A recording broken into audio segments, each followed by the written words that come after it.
Cal is away. I am alone. I made these recordings of his voice with mine.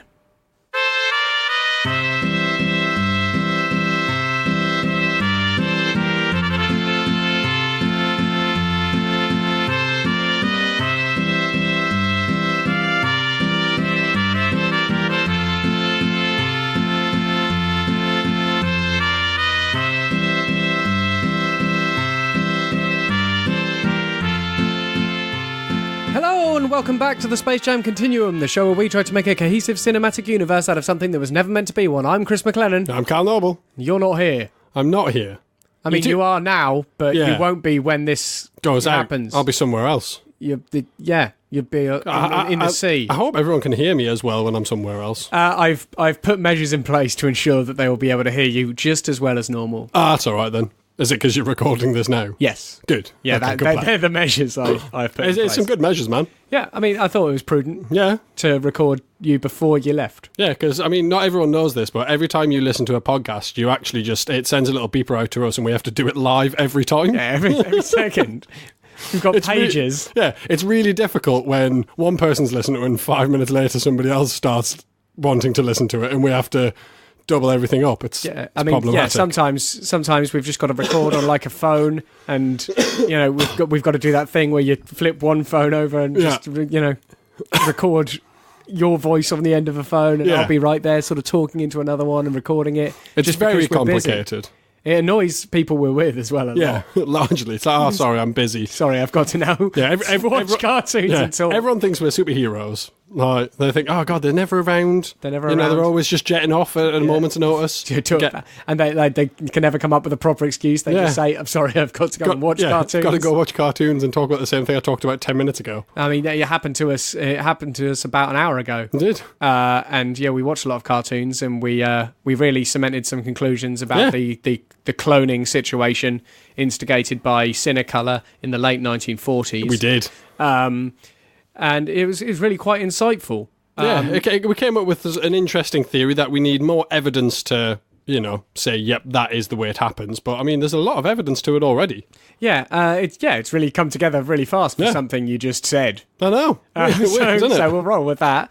We've got a new feature to go with that. It's called Clone Watch. I still don't have a jingle for it because we're recording two on the same day. Yeah, there's a little peek behind the curtain for you. Oh, we will get a jingle ready and sorted for next episode. I mean, I don't think it needs to be a jingle so much. It just needs that little soundbite, doesn't it? Yeah. That little, just to let people know they're on Clone Watch. Yeah. Like they've got to be watching. Yeah, it's like Eli for clones. Yeah. But that was the only real revelation in the last one was Clone Watch. I mean, like we had Marvin. He came Marvin into was it. There. Yeah, I mean that was real good. So we've seen Bugs' first affiliation with any sort of governmental agency. We're trying to decide whether or not the moon is a toon and is it going to grow back. Yeah, there's a few questions afoot. Yeah, but the big one we've got to keep in mind for this episode, because so far as I can see, we're not going to get any Marvin the Martian in. No, we do have some bugs though, and we last saw him hanging from the moon. Yeah, so that's got to be something. Yeah, I mean we can only because he did get the distress call out. Yeah, so I guess he's just going to have been rescued, but we'll see if he's still got that sort of affiliation with the government, or if he's off doing his own thing and he's occasionally called up like some sort of sleeper agent. Yeah, possibly. But yeah, mainly the only thing we don't even need to think about Clone Watch by the looks of it, because we're probably not going to hit a Cinecolor one either. We might do, but right now I think we're just going in pretty cold. Yeah, we are. To Hot Cross Bunny, which is a Bugs Bunny episode, unsurprisingly, from August the 21st, 1948. It's not even an Easter one. It's not even an Easter one. It's August. Yeah. I know, they do this stuff quite a lot, though. They do, yeah. They're a weird bunch. Yeah, they are. Let's get stuck in. Go on, then.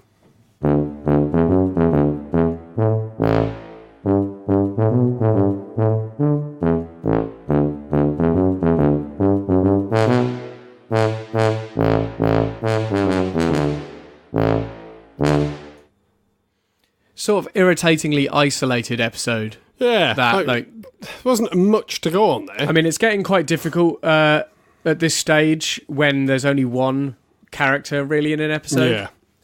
But there are a few things to take from that. So basically, in a similar vein to the start of the last Bugs episode, which we did in the last episode where he went to space and met Marvin, he is roped into some sort of experiment by the lure of carrots. Yeah. And he seems to have a very short memory in that regard. Like, presumably he's been rescued from the moon at this point, but they said, we'll give you more carrots if you become an experimental rabbit. And he goes, okay. Yeah, all right. Sure. So he's there in the lap of luxury in this room, but he's trotted out for this experiment in which a human scientist, is going to try and transfer the mind, like swap his mind with the mind of a chicken using this device. Now, it's a big sort of like...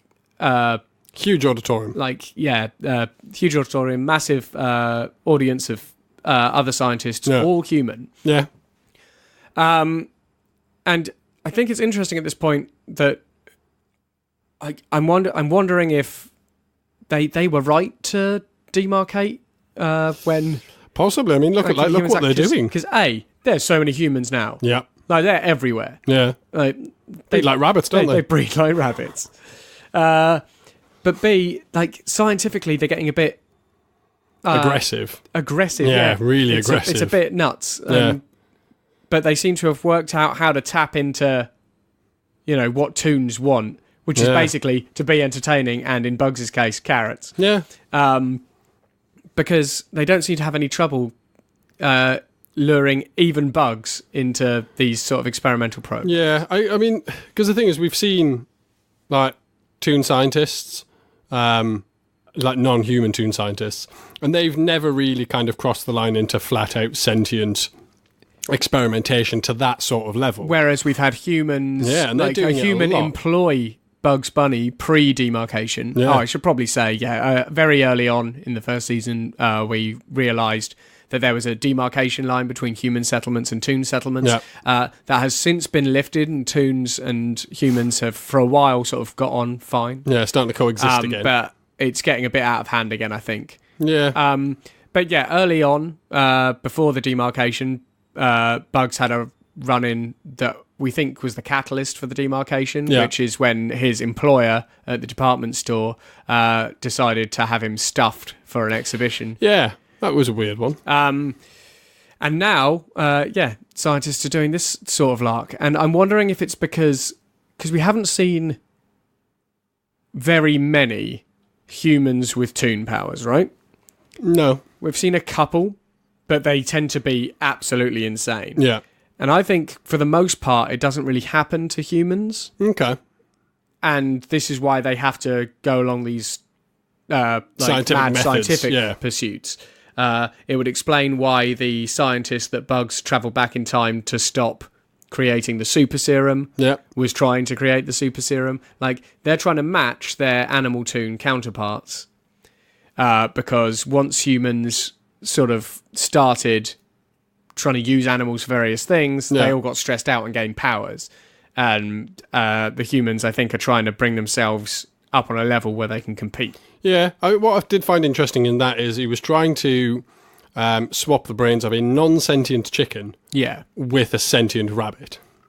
Yeah, I mean, obviously, over the course of the episode, I mean, it was mainly, once Bugs sort of realised what was going on, it was mainly a standard sort of chase episode. Yeah, he was just doing gags. But he got with laughing gas at a certain point and carried into the auditorium past a table full of surgical implements, and he pockets some scissors from the table of surgical implements. And when he's plugged into the machine, he cuts the headset that's on him and pops one onto the scientist and swaps their brains around instead. He does a good job of it as well. Yeah, he's a professional. Yeah. I mean, he's Bugs Bunny. You don't mess. No, exactly. Well, but yeah, I mean, outside of the interesting dynamic of that number of human scientists and the current trend we're seeing across episodes, especially Bugs episodes, for experimentation on other toons. Yeah.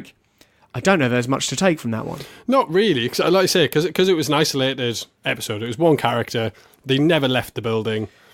There's not much to really take away from it. Yeah, so it's interesting to see why, possibly why there was a rift between humans and is it going to happen again anytime soon? Is it going to happen again? Because I'm starting to see the logic behind it. No, yeah, definitely. They're getting a bit big for their boots, but I think that's a that's about it. I think we should just move on pretty properly, I think it's not a bad idea. We're going to go see Porky Pig. In the wake of the despotic rule of Porky III and the dismantling of his nation-state of Porkytopia, we know that there are a number of Porky Pig lookalikes out in the world, just living day-to-day lives, alongside the fact there's Porky IV, who took up the mantle. Took up the mantle of Porky Pig the Entertainer. Yeah. So we'll see which Porky Pig we're dealing with, because we know the portal, in its great wisdom, often opens on the wrong Porky Pig. Yeah, it's just a Porky Pig that looks like a pig. And I can see why it's difficult. Yeah. But, if you've got... Sometimes we can't tell. If you've got a finely tuned eye and particularly ear for it, you can tell who you're dealing with. Yeah, so let's dive in to The Pest That Came to Dinner. It's a Porky Pig number from September the 11th, 1948.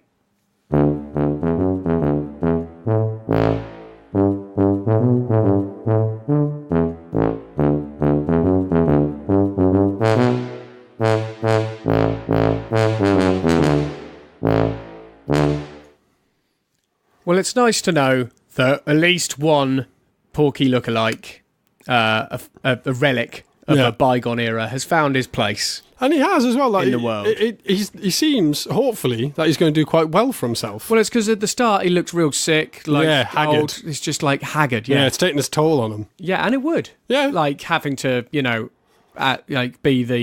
the fall guy for a despot day in, day out. So the episode revolves around a termite issue in the city. So Porky's sitting down in his chair, will just get eaten out from under him, and he'll just fall down. He's not happy about it. So he brings in this guy. It's a proper hack. He's called I am Sure Shot. Yes. He's a dog. But he's basically a salesman. He's just flogging a load of gadgetry to Porky over and over again. And making Porky do the job. To try and help him get rid of the termites. Yeah. But ultimately, Porky just pretty much comes a cropper at every turn. Yeah. He ends up getting his house destroyed. Yeah. And we were thinking, is this guy working with the termites? Yeah. But by the end, Porky and the termites team up. Yep. And after dealing with I Am Sure Shot, giving him his comeuppance, they start an antiques business together where the termites carve these fancy chairs. Yeah, so they take existing furniture, because we see it quite early on. Because we saw they were skilled early on. Yeah, like the termite went into Porky's house and went for his dining table, and the first thing it did was make it a much nicer dining table. It turned it into a really ornate dining table, and then turned that, I don't know how, it managed to turn that into some sort of lamp table, coffee table, lamp table, and then it munched that down, but very gradually, such that the ceramic bowl on it was just lowered to the ground. Yeah, which made me think, because we are introduced to the termite. He's called Pierre. Yeah, he's apparently the strongest termite of them all. Yes, he's very charismatic. But it seems like they do have some level of environmental policy. Yeah, whereby obviously they need to eat. Yeah, but they also try and maintain the non-wooden items that are around. Yeah, they don't want to just go breaking stuff. No, so they might have overstepped their mark a little, and it was annoying Porky. Yeah, and a lot of people in the city by the look of things. Yeah, but I mean the general demeanour of both Pierre the termite and just the actions that we saw him and presumably some other termites take, but we're not sure. I think it was all just him. It was all just him in Porky's house. I think it's a discrepancy. There are issues that could be overcome by negotiation and policy. Yeah. And I think we see the start of that here. Yeah. Because it's nice that Porky's gone, I've got a solution to this. Let's work together. We'll go and move it out of the woods and bring it here. And then you can munch down a lot of, but not all of it. And then we'll have fine one piece. Artisan. It was amazing. Artisan fancy. It was incredible. Because I mean, like some of the stuff that he was kind of turning into, fantastic pieces of furniture were just existing bits of furniture. It was kind of like Generation Game. It wasn't lumps of wood coming through. It was like a chair, a table, a bed, and that was coming through. And then he was going to work on it. It was really basic stuff. Yeah, and he was just giving it. So I'm thinking it was kind of a bring along your finesse. stuff. and we'll make it nicer. Bring us your shit furniture. Yeah. And we'll make it real ornate. Pop down like the IKEA. Yeah. Buy yourself the cheapest dining room table. Yeah. And then bring it in here. Yeah. We'll munch it down for a nominal fee. We'll munch it down. Yeah. Bit of a service charge. Job done. Yeah. And they wouldn't have to charge that much for the termites' work because the termites being fed. Being fed as well. Just has to be housed at Porky. Well, hopefully what's left of Porky's house. But I reckon that if he just got a ceramic house, it would be fine. Yeah, but I reckon that termite could probably build him a really good log cabin. Yeah, maybe. He's had a log cabin. Well, he hasn't. No, but several Porkies have. Several Porkies have, and it might be nice. Yeah. Like that, we've seen most of them have. Even the lookalikes have had a penchant for hunting. Yeah. It just seems to be something pigs like to do. Yeah. It just seems to be the done thing. But yeah, I did find it interesting because it's the second sort of glimpse. Well, we've had a few glimpses into like insect life, but it's the second sort of situation where we've had an insect who's proving a bother. Yes. Coming to an agreeable solution. Yeah. With a larger animal. Yeah. Because we had it with a flea. Yep. Who eventually just sort of settled down on an area of that dog with a little flea circus, and they were both having a lovely time. Exactly. And again, we've seen here we've seen termites go. Look, do you know what? I know I've been annoying you since teaming up with this. I am sure shot. You're annoying me. Yeah. Like, can we work this out in a civil manner? And the answer is yes. Of course they can. Start up a business, deal with Sure Shot. And because of the situation, like he looks sort of haggard and old, and Porky the Fourth is quite plucky and like youthful. So we've ruled out Porky the Fourth, and then just because of this solution, it's definitely not Porky the Third. No, because he would not come to that, and he wouldn't have went to Sure Shot either. This is a pig who, since being deposed, he's seemingly still at large. Has an ICBM in his kitchen. Yeah, like that. Again, he would not be going to Sure Shot. We know. He would deal with it himself. Yeah, like catastrophically. Yeah. So yeah, that was nice to see, and it's nice to see little glimpses into these other societies, because I miss the underwater ones. Like it was nice to see the fish, and we were starting to get a nice insight into the what they were underwater up to. Creatures, and now we haven't seen them in a while. Haven't seen them in a while. We haven't seen any fish on land in quite a while. We might have to sort of stop paying our resident marine biologist that retainer. Oh yeah, because he hasn't done much. Literally no use for a very long time. He was in one bit. Yeah. On the live show, and he claimed not to be a marine biologist. Yeah, so we need to have a word with him financially. Yeah, but it's a shame to take something that negative from such a positive outcome in an episode. But it is. It was nice to see a little glimpse into termite life. Yeah, it was good. And I don't know, I just think politically speaking, the insect communities that we've seen have, in general, after seeing that they're causing an issue to another society, have been very accommodating. Yeah, well, they seem to be getting more license and legislation behind what they can and can't do, which is working out really well, because, when we looked at A Flea, this was way back in season 1, he had a deed. Yeah. And I'm starting to think that, because when we started this out, literally the first episode we ever did, we started in 1937, and there was a laissez-faire monkey government in power, and it was quite progressive, but it was not sustainable at all. No. The politics have definitely changed, mostly due to the war. Yeah. But we've seen no firm evidence for anything that to have really replaced that political system. No, I mean, I'm guessing there is something there, but we haven't had the right episodes. But I think with the reintroduction of humans to toon society, I think it's probably politically just a bit of a minefield at the moment. Yeah. I'm hoping to get some insight pretty soon. Yeah, it'd be nice. It'd be nice to. Early on, politics seemed to play quite a heavy part. Yeah. And now, outside of these small little nuggets of other communities. Yeah, we're not getting a lot. We're not really getting a lot. And I'm hoping that some people other than Porky can see the merit of maybe some of these political ideas from the insect world. Yeah, no, I think that would be really good. Yeah. It'd be nice to see some of the other Porkies doing well for themselves. Yeah, it would, you know. Do you know a Porky that I'd like to see doing well for itself? Go on then. The Porky Piggy Bank. Shall we go and take a look? It's not a bad idea. Check up on him. Yeah, make sure he's all right. Yeah, because you've been sickly and, like, you know, he lives in the house with you. He does. He has got a coat on now, though, so I don't eat him. That's good. Let's go and check him out.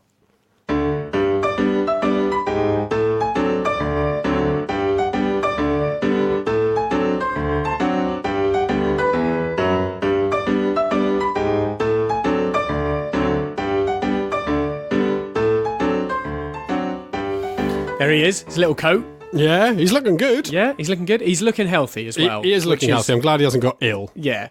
So but he's not looking heavy. He's not looking heavy, looking gaunt. But he's not looking plump. No. We need to fatten him up. People can help with that, though. Yeah, so we make the show for free. Don't worry about it. That's not going to change. Nope. And, yeah, we're liking to see the expanded listenership. It's going up. It is growing. We're getting some good numbers. All of you who listen, thank you so much for doing so. Yeah.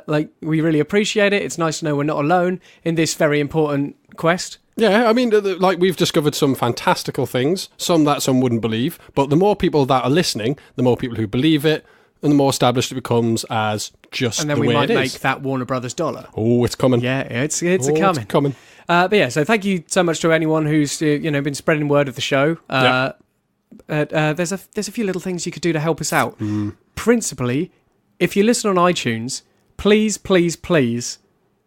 leave us a review. Yeah, and a rating with those stars. So much. Because currently our podcast is largely all but invisible on iTunes. Yeah, unless you literally reviews. Search for it. So if you're listening on iTunes right now, just pause it and please just take a minute of your time to chuck a review in there, because it will really, really help us out, and it costs nothing. Yeah, I mean, it can just be something simple like, I like this, you might like it too. 5 stars. Exactly. But if you're not on iTunes, please just tell people about it. Yeah, loads of people. Like, if you're enjoying it, if you're up to this point, this is like the 60th episode. Yeah, like, you've really got to be enjoying it. If you're up to here... Even if you just started season 2 and you're here, you've got to be enjoying it. Yeah, you've got to be enjoying it. So tell some people. You probably hang out with people who would also enjoy it. And they probably hang out with people who would also enjoy it. You never know. They might already enjoy it, and you just might never have mentioned it to each other. Yeah, you could have been chatting absolute nonsense with that person and about Looney Tunes. Tweeting it to us. For a year and a bit. Yeah. And then tweeting it to us to help us out, take the load off. You can find us on Twitter, at TSJ Community. Or on Facebook, if you just search the Space Jam Continuum, you'll find us. Yep. Get involved in the discussion, because we really like hearing what you've got to say about it. Yeah. Like, we've had some really good input from various people, and like the live show was a nice little it was brilliant. Highlight. Big Q&A session. Yeah, it was great. So please get involved in the discussion. Any theories, anything you think we're wrong about, anything we might have missed, please hop on the Twitter, on the Facebook there, and just hammer them out to us. Hammer them out to us, and we'll have a little chat about it, because we like doing that. We do like chatting about it. Otherwise, you can head over to kaiju.fm, where there's a bunch of other great shows. But there's a support us page if you really like the show and you want to do a little more to help out. For as little as $1 a month, you can get some extra goodies, some extra shows. Yeah. And it really helps us out, just keeping the hosting ticking over and things like that. And even if you just listen to us, that's less than 25 cents an episode. Bargain. But you don't have to just listen to us. No. There's a bunch of other good stuff over there. There's the Prestige, which I'm currently doing a stint on, or I guess by the time this goes out, we'll have just finished a stint on. Yeah.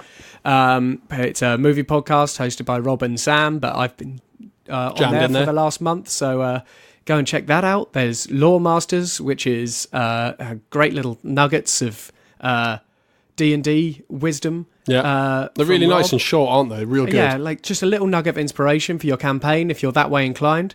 Otherwise, you can find Cal over there as well. You can. So there is me and Mike, and we are doing By the Mash Tun. And I think there's going to be a little bit about it in a moment. Yeah, I mean, it sounds almost exactly like this. Yeah. How much do you like beer? Do you drink it? Do you ponder it? We like great beer so much that we brew it. Maybe you do too, or are curious about the process and ingredients involved, or maybe you just want to hear people talk about it. Come and join us, By the Mash Tun, a fortnightly beer and brewing podcast by a couple of nerds where we brew some beer, drink some beer, and have a nice little chat about beer. You can find us on kaiju.fm or wherever you listen to your podcasts. Just search for By the Mash Tun. Crack open a brew.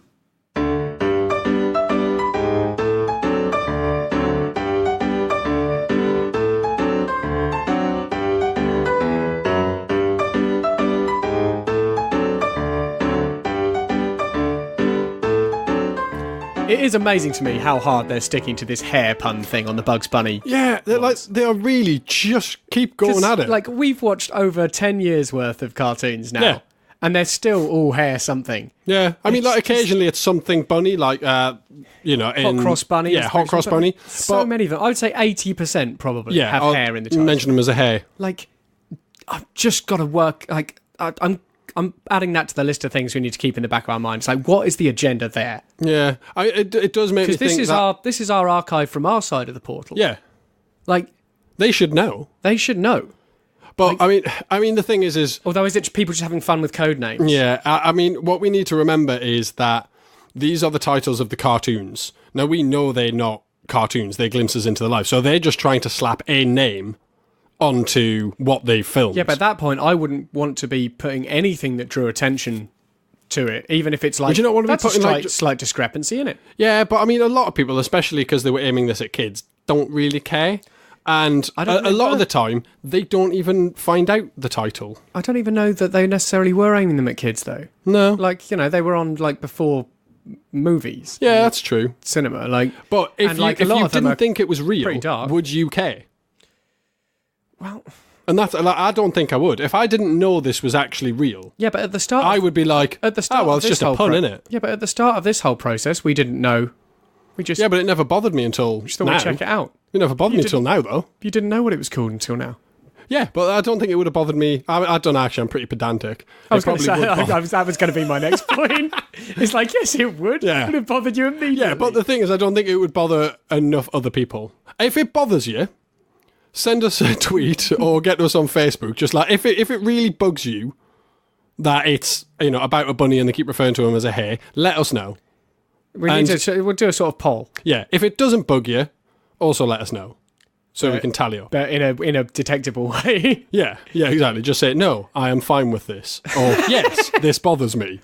Please send us a lot of context-free tweets to that effect. This has been brought up because the episode is called Hair Splitter. It's a Bugs Bunny episode from September 25th, 1948. Apparently, it is reproduced on a DVD called The Adventures of Don Juan. Now, interesting. So I think Bugs is going to get pretty seductive. Yeah. Let's find out. All right.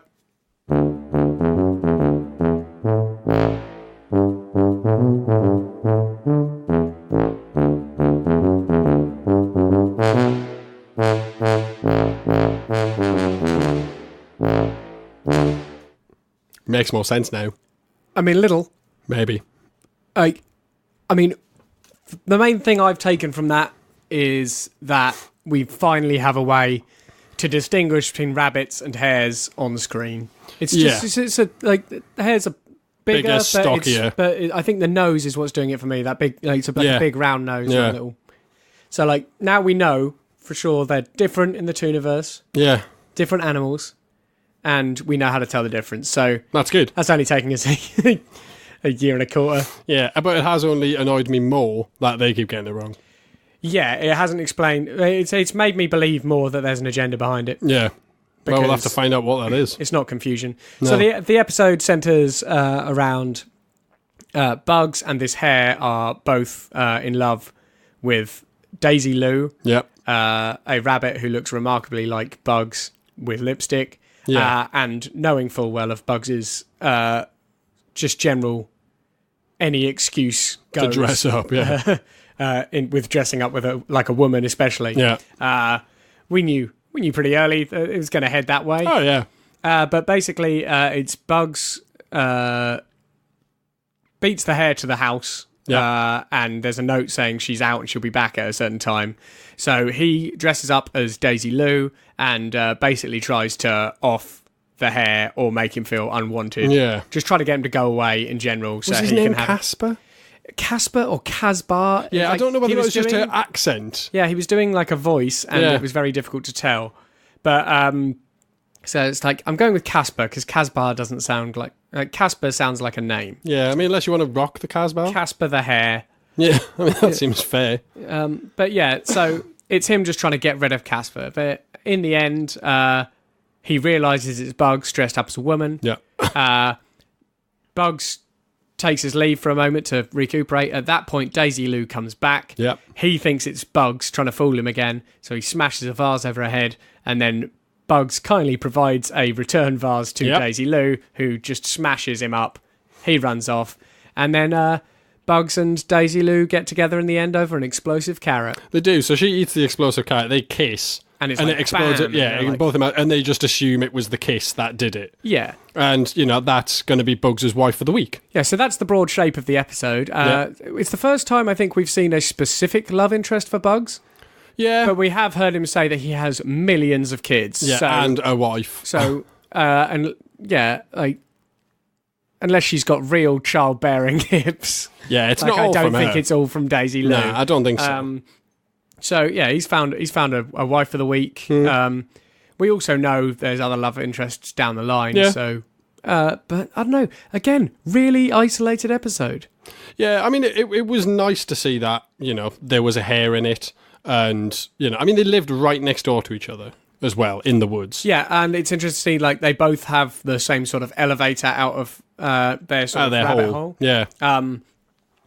I took that to mean that when we see Bugs take the elevator out of his hole, it's an actual built place rather than, the interdimensional space he occupies where he gets all his props from. Yes. Using his TARDIS soil powers. Travel powers, yeah. But I think that sort of confirmed it for me. That's just how people get out of their house if they're a rabbit or a hare. Yeah, yeah. Because you don't want to be burrowing out all the time or climbing you don't want ladders. That. No, because if you've got a handful of packages, you get your groceries in or something like that, you don't want to be up and down ladders. You want to stand on a small disc in the middle of your floor and it lifts you up and out of there. Because it's easier than steps. Yeah. They like the easy life. Yeah.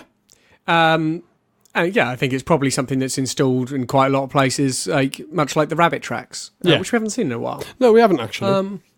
There was a thing called rabbit tracks a while back, which was a sort of transport network for rabbits. Just let them run really fast. Yeah, just peppered around the globe, really, wasn't it? Yeah, it was pretty good. But I haven't seen them in a while. Maybe I don't know if they're settling down a bit more, they're a little less nomadic. Well, I'm thinking maybe it's because, the rabbit we're seeing is Bugs, and we're seeing kind of later versions of Bugs, so he's not having to use them as much, so they're just never featured in the episode. He's got these powers, I suppose. Yeah. Yeah, it'll be interesting to see another rabbit use them. And just have a day in the life of a regular rabbit, because we don't really get that insight. No, we don't. Because, for all intents and purposes, although he's demonstrated some level of toon powers, Porky is a regular pig. Daffy's mad and has some toon powers, travel-wise. Yeah. But ultimately, a day in the life, it's not as lofty as being time traveling, dimension traveling, no. Super Rabbit. Yeah, he's got a lot going on. But Bugs is really, the top of the pile when it comes to power. He's definitely not a regular animal of that type. Yeah, definitely.